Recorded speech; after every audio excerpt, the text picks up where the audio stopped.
soi yêu te seraphim ten song ei song un. Hallelujah, hallelujah, amen. Kapagipana kaluta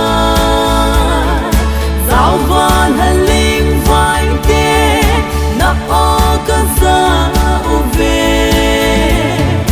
ngày được câu na o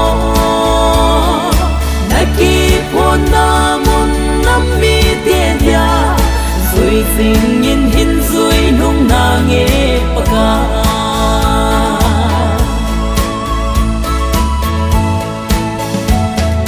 say thêm sa thêm ho dòng na man alin alan lâu thêm ai thêm ho dòng na man cha quên là man ta lâu cây này ho do cắt xa tia này câu na o sun kasung lepo ei sim tha ta. Hallelujah, hallelujah, amen. Kapagipana kaluta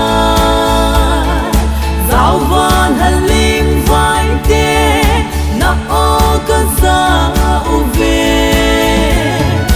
ngày ngược câu na o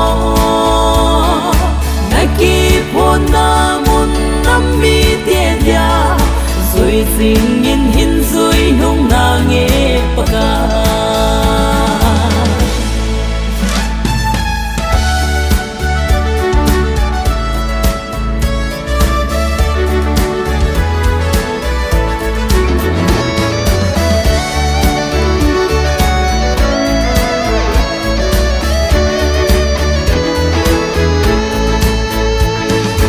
Sidang nam dang te khát lệ ni hi nan zong cây ho vang nam cùng pi nei hen để dâu lâu a cha ke gen thấy na ngày lúc tum ei chanu pathe o van tha gao thing ka nga yui.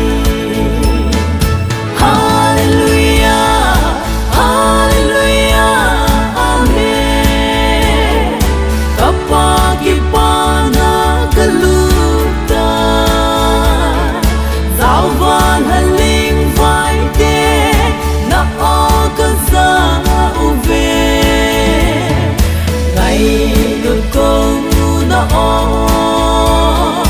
na kipon na mun nam mi te dia rồi sinh nhìn hin rồi nung na nghe paka.